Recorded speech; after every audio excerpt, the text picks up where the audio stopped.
Custo de vida, emprego e desemprego, cesta básica, tarifas públicas, salário mínimo. Agora, na Brasil Atual, a análise do DIEESE. E a gente conversa agora com o diretor técnico do DIEESE, Clemente Ganslúcio. Bom dia, Clemente. Bom dia, Glauco. Bom dia, ouvintes. Clemente, ontem o Senado aprovou em primeiro turno o texto base da reforma da Previdência, a PEC 6 de 2019, mas na votação dos destaques sofreu uma derrota aí com a questão do abono salarial. Qual a sua avaliação, Clemente?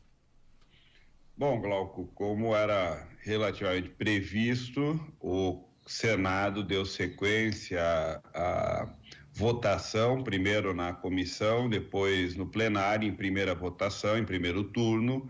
Agora há o segundo turno, que deve acontecer ao longo do mês de outubro. A PEC praticamente foi aprovada na íntegra, como veio, com as correções que foram feitas no Senado, mas no plenário o governo, na proposta original, teve uma mudança, portanto, houve uma alteração contrária àquilo que propõe o governo, especialmente no que se refere ao abono salarial.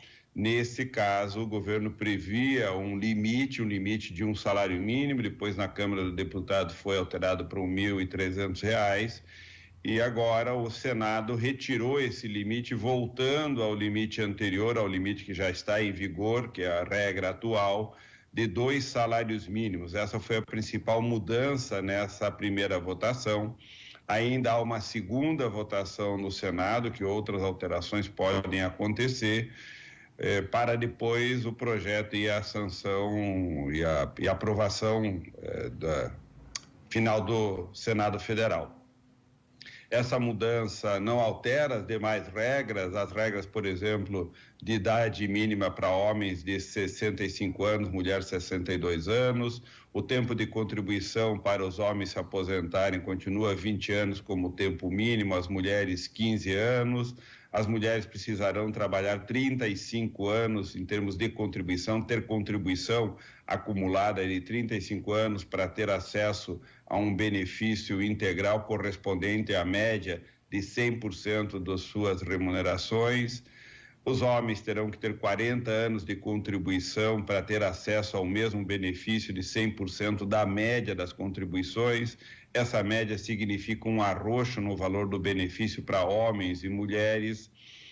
Os servidores públicos, a mesma regra, 65 anos, 62 anos em termos de idade, os homens com no mínimo 25 anos de contribuição, as mulheres também com 25 anos de contribuição. Os trabalhadores rurais continuam com a regra de 60 anos de idade, as mulheres 55 anos, ambos 15 anos de contribuição como tempo mínimo para acessar a Previdência Social. Os professores, homens, 60 anos, as professoras, 57 anos, as mulheres, portanto, professoras com 57 anos se aposentam, homens 60 anos, houve um aumento da idade, para ambos 25 anos de contribuição, portanto, mais do que a média normal, tem uma idade menor para se aposentar, mas um tempo de contribuição mínimo maior, de 25 anos, e há também mudanças em relação ao benefício de prestação continuada, a tentativa de mudança do abono, que agora foi alterada pelo Senado Federal, e a mudança também na pensão por morte, que agora passa a ser um valor de 60% do benefício, mais 10% por dependente. Tudo isso por uma alteração muito forte, uma alteração que prevê uma economia da ordem de 270 a 280 bilhões de reais ao longo dos próximos 10 anos. A economia cresce depois do 11º ano, uma economia pesada que tira como benefícios, como renda à sociedade, mais de 80 bilhões por ano, tirando, portanto, rendimento associado ao benefício da Previdência, à aposentadoria, à pensão por morte, ou os benefícios sociais. O Senado fez mais uma alteração, foram alterações importantes feitas no projeto original, mas de todo modo a essência do projeto, que é promover uma redução grave no gasto público em relação ao gasto da Previdência, por meio do arroxo dos valores dos benefícios previdenciários e não pelo aumento da receita, pela tributação sobre a renda e a riqueza para financiar a proteção social, especialmente a proteção social básica associada aos benefícios próximos ou muito próximos do salário mínimo. Glauco. Agora, Clemente, hoje a gente vai ter aí a votação de mais destaques em relação a esse texto da reforma da Previdência, mas o abono salarial, eu acho que é bem simbólico, né, dessa proposta, porque tem muita gente que defende que a reforma da Previdência vai afetar ali, vai acabar com privilégios. Eu já vi, inclusive, parlamentar dizendo que ela vai reduzir as desigualdades. Aí eu pergunto, como é que reduz desigualdade restringindo um benefício, né, para as camadas que ganham menos na população? No caso, por exemplo, do abono salarial, que o governo queria ali aumentar o limite para 2.000, sendo que hoje é de R$ 1.300, ou seja, não faz sentido nenhum esse tipo de argumento, né, Clemente? Do ponto de vista dos gastos com a base da Previdência Social, portanto, com os benefícios próximos ao salário mínimo, ao benefício de prestação continuada, o abono salarial, nada disso deveria ser alterado, considerando evidente a proteção social para esses trabalhadores.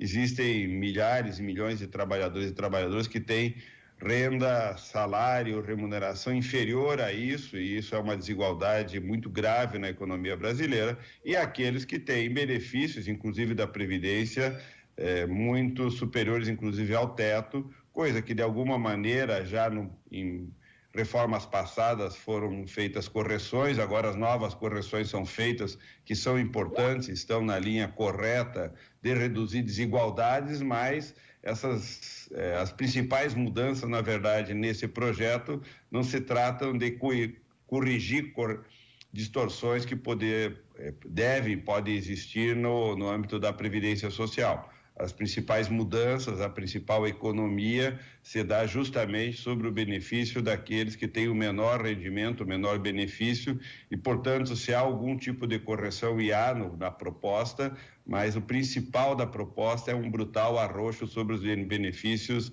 menores, sobre a base da Previdência Social, sobre aqueles que ganham próximo ao salário mínimo, sobre a pensão de morte, sobre essa base de benefício. E isso, na verdade, não corrige distorção nenhuma, na verdade, agrava os problemas sociais, as desigualdades e tira o benefício de pessoas que têm uma renda muito baixa na economia brasileira. Tá certo, Clemente. Muito obrigado pela sua participação e até amanhã. Até amanhã. Conversamos aqui com o diretor técnico do Diese, Clemente Ganslúcio.